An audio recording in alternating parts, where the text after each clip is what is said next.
Boa noite, pessoal. Hoje a gente vai estar aqui em mais uma aula de quantitativa. Hoje eu vou estar colocando a minha tela aqui para vocês verem de uma forma diferente, para poder explicar a nossa volumetria de oxirredução. A gente vai estar vendo volumetria de oxirredução.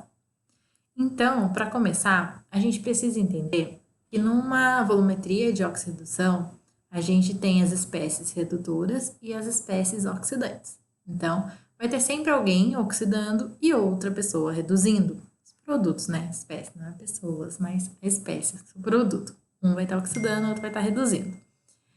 E para oxidar, no caso aqui o A, para ele estar oxidando, alguém tem que fazer ele oxidar. Tem que ter um agente oxidante. Então, o agente oxidante sempre vai ser o produto contrário. Então, o B, ele é o agente oxidante porque ele vai fazer com que o A oxide. Então, no produto A vai ter oxidado. E o A é meu agente redutor porque ele vai fazer com que o B reduza. Então, aqui, se eu tenho o A como agente redutor, o meu B vai reduzir. Se eu tenho o B como agente oxidante, ele vai fazer com que o A oxide. E tem algumas características. As características dos agentes oxidantes é o quê? Eles retiram os elétrons dos agentes redutores, eles são reduzidos e ocorre uma diminuição do número de oxidação. O que é isso? Aqui, o número de oxidação é esse que está aqui em cima, é o nosso índice aqui em cima. Então, aqui eu tenho Ce4+. No reagente, reagindo. No produto, tem Ce3+. O número de oxidação não diminuiu? Foi de 4 para 3? Quer dizer que o Ce, ele reduziu. Se ele reduziu, ele fez com que o outro oxidasse. Então, ele reduz e é o nosso agente oxidante. É sempre o contrário. Aquele que reduz é o agente oxidante e aquele que oxida é o agente redutor. E aqui nos agentes redutores, a gente vai ter que eles doam elétrons para os agentes oxidantes, são oxidados e aumenta o número de oxidação. Um exemplo aqui de agente redutor. O zinco, ele é 0 e ele virou 2+. Foi de 0 para 2. Ele aumentou o número de oxidação dele. Se ele aumentou o número de oxidação, quer dizer que ele oxidou. Se ele oxidou, ele fez com que o outro reduzisse. Então, se ele oxidou, ele também é um agente redutor, sempre o contrário. Semi-reações. Como que acontece? Aqui em cima a gente tem a reação global. Tem quem está reduzindo, quem está oxidando do lado dos produtos, e tem aqui o nosso agente redutor e agente oxidante do lado dos reagentes. Quando eu separo, depois que eu descobri quem já oxidou e quem reduziu, eu consigo separar as semi-reações. Semi-reações de oxidação e semi-reações de redução. No caso, o Ce, que era 4+03, ele diminuiu o número de oxidação dele, então ele reduziu. Se eu separar somente ele, eu tenho a minha semi-reação aqui de redução. Se ele reduziu, o outro oxidou, no caso o ferro. E se eu separar somente a equação do ferro, eu tenho aqui o meu reagente oxidante, minha semi-reação de oxidação. Ah, mas professora, aqui no slide está ao contrário. Não tem problema. Eles às vezes representam assim mesmo, só para poder representar que aqui é a semi-reação do ferro, tá? E quando estiver só assim, como que eu vou saber quem está reduzindo, quem está oxidando, se está todo mundo para o mesmo lado? Quando tiver assim, não tiver reação global, eu vou saber pelo valor aqui do potencial padrão de redução, certo? Aquele que tiver maior potencial padrão de redução é aquele que vai reduzir, e aquele que tiver menor é aquele que vai oxidar.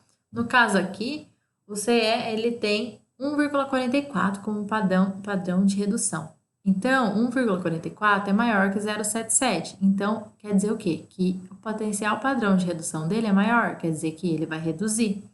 Se ele vai reduzir, o outro vai oxidar. Então, se eu tenho semi-reação assim, eu consigo saber quem oxidou e quem reduziu através desse valor aqui, tá? Agora, se tiver certinho assim, ó, daí eu consigo ver pelos números de oxidação, quem aumentou e quem diminuiu. Sempre quando eu somar as duas equações, as duas semi-reações, eu vou obter de novo a minha equação global aqui, que é essa aqui de cima. Então, somando essas duas, sempre eu vou ter minha equação global. Tem outra coisa que se chama potencial padrão da célula. Como que eu calculo isso? Eu vou pegar o potencial padrão de redução ali do agente oxidante menos o do agente redutor. Ou eu vou pegar aqui o maior menos o menor, também vai dar certo, tá, pessoal? Então, aqui eu tenho 1,44 menos 0,77, eu tenho 0,67.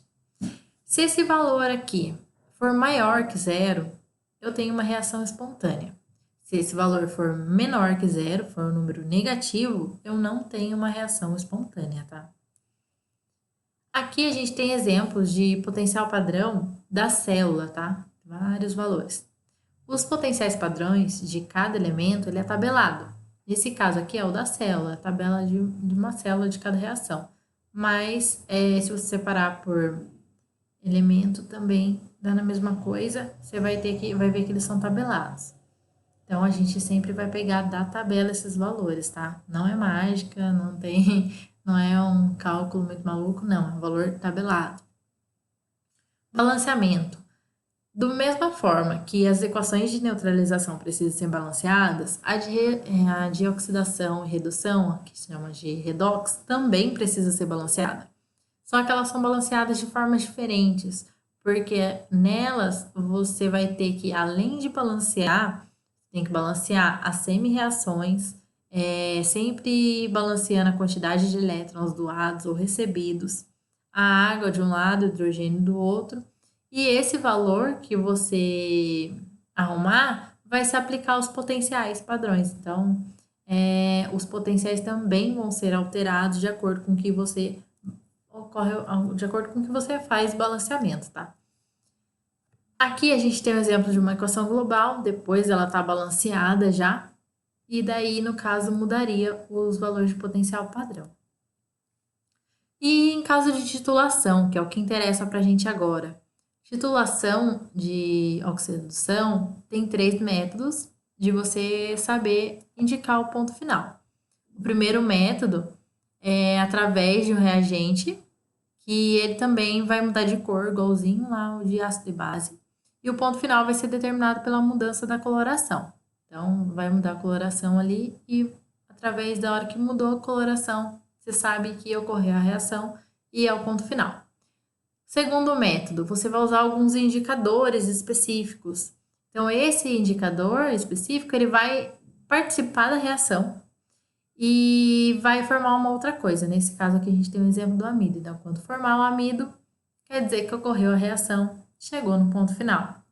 Terceiro método, tem indicadores de oxirredução. As substâncias, elas podem se deixar ou oxidar ou reduzir. Quando ocorrer isso, é porque ocorreu a sua reação também no ponto final.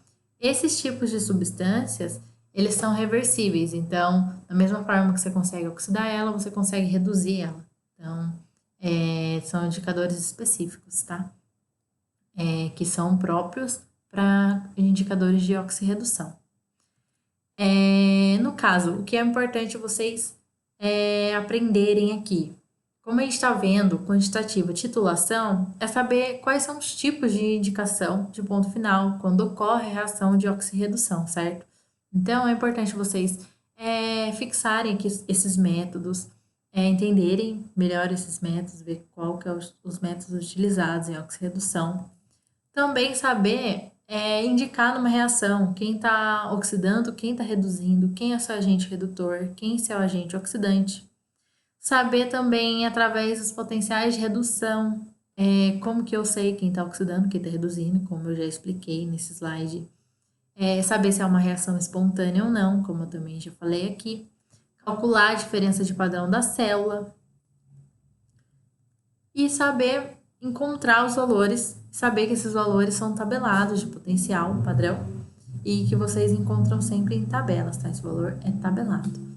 Então, essa foi a nossa aula de volumetria de oxirredução. Espero que vocês tenham gostado. Qualquer dúvida é só enviar, manda no WhatsApp e a gente vai tirando as dúvidas, tá? Um abraço para vocês. Beijão e até a próxima aula. Tchau!